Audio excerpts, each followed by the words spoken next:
Very good morning students. Sai Ram. Welcome back to your science period. So children, this session I am going to continue the chapter number 15, life process in living organisms. Okay. Can you remember last session what we studied children? Yes, we studied about human nervous system. So you know very well that human nervous system is divided into the three parts. Can you say the name of the parts? Yes, central nervous system, peripheral nervous system and autonomic nervous system. Okay, now which one is studying children we are? Yes, central nervous system, that is CNS. Okay. So that you know very well that central nervous system, it consists of dash and dash. Can you say children? Yes, the central nervous system consists of brain and spinal cord. So we are going to study now about brain. So brain consists of the three parts, that is cerebrum, cerebellum and medulla oblongata. We will see one by one. Okay children. So first one is what? Cerebrum, cerebellum and medulla oblongata.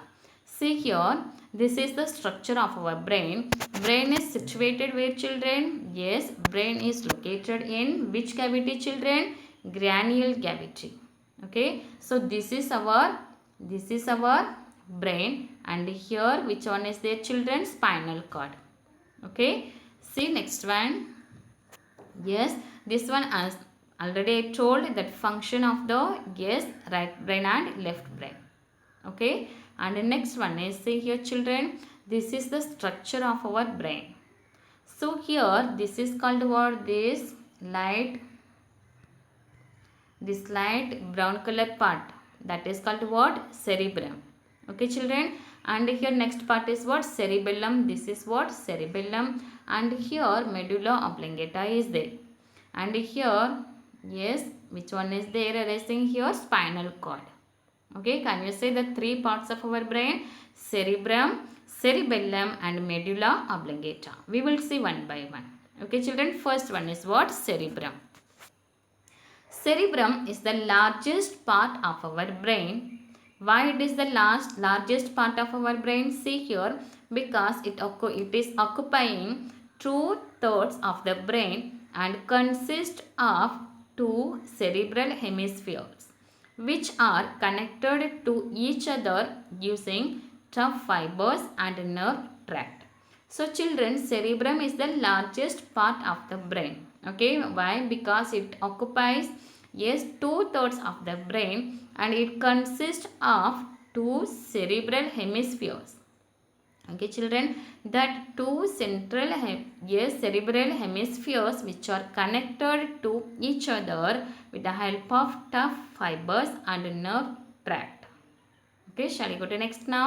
Yes, for this reason it is also known as the large brain. Can you say now which one is called a large brain? Yes, cerebrum.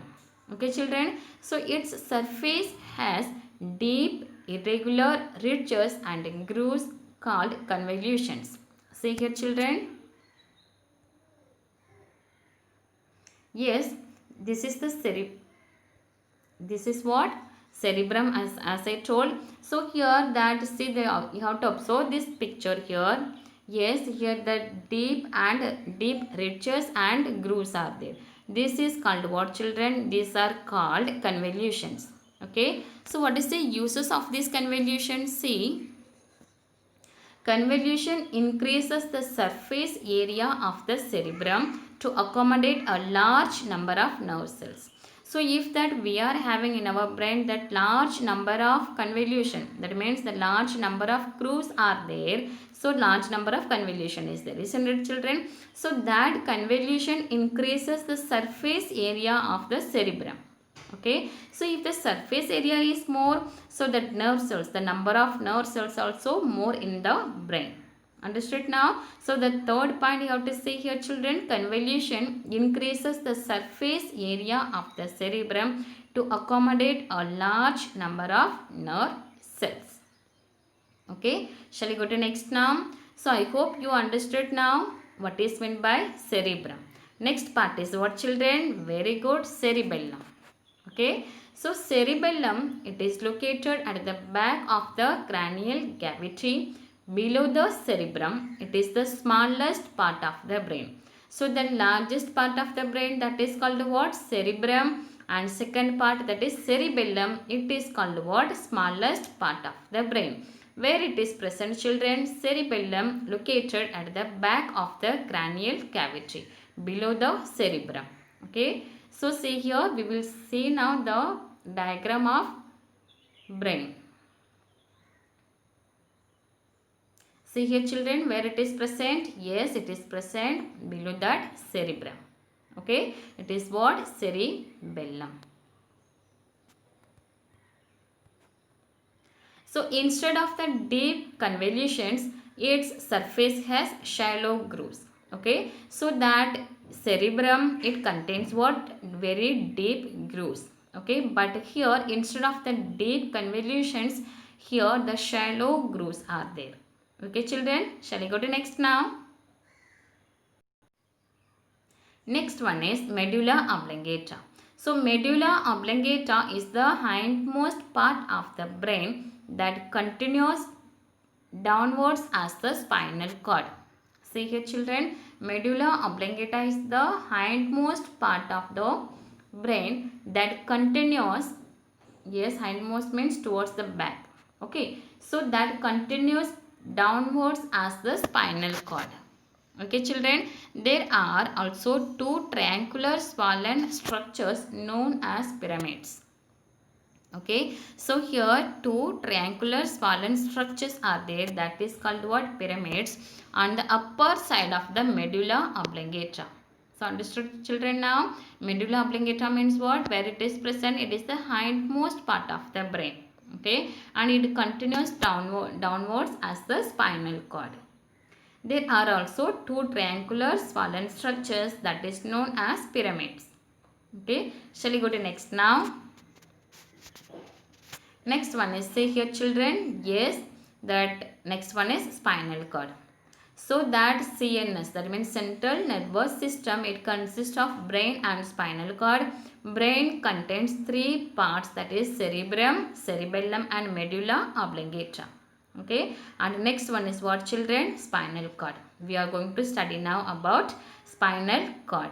See here, you know very well spinal cord where it is present, isn't it, children, in our body? A part of the central nervous system that is held within the vertebral column.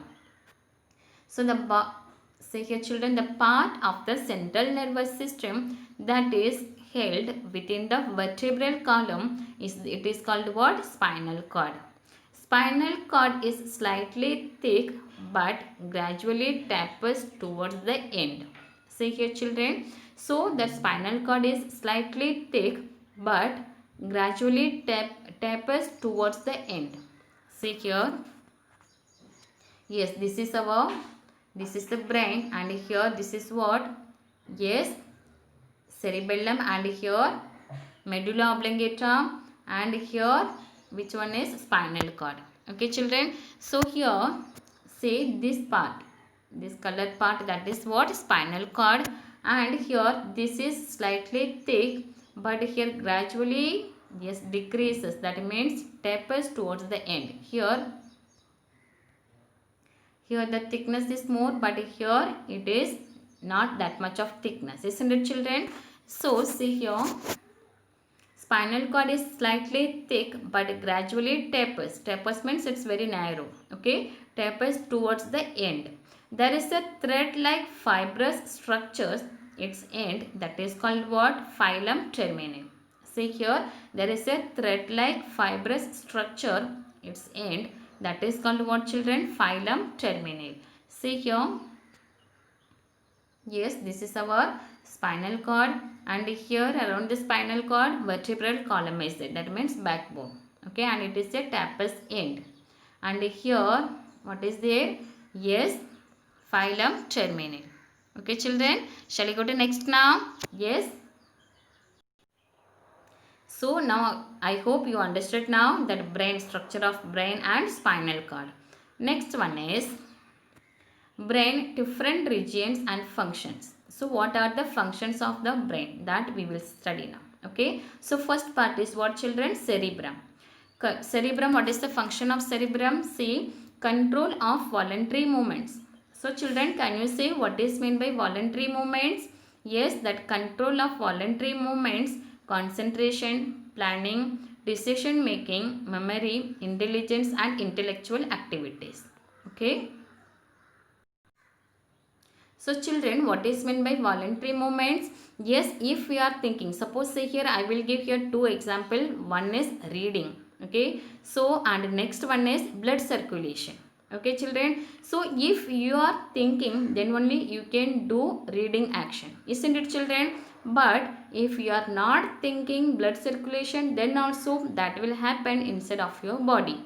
So which action it's happening with the help of your thinking? That is called voluntary movements. For example, yes, reading, eating, walking, running, this all action will come under voluntary movements. That means one action is happening with the help of your thinking. That is called voluntary movements. Okay. And involuntary movements means if you are not thinking, then also that action is happening. For example, yes, this breathing, just you don't think that breathing, then also we are breathing, isn't it children? Digestion, blood circulation, heartbeat, these all things will come under involuntary movement. Okay, so cerebrum, that is control of voluntary movements, that is concentration, planning, decision making, memory, intelligence and intellectual activities. Can you say intellectual activities? Yes, reading, it is related with our mind. Okay, next one is cerebellum, coordination of voluntary movements. Okay, coordination of voluntary movements and maintaining the body balance. These are the function of cerebellum. And next one is medulla oblongata, control of involuntary activities. As I told you, know that what is meant by involuntary activities, isn't it children? For example, heartbeat, breathing, sneezing, the blinking of our eyes, etc. Okay, shall we go to next now? Yes.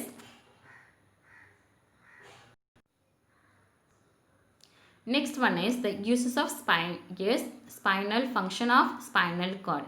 Conduction of impulses from the skin towards the brain. Okay, you know very well that is spinal cord, where it is present and what is the function of this spinal cord. Conduction of impulses from the skin towards the brain. Conduction of impulses from the brain through muscles and glands.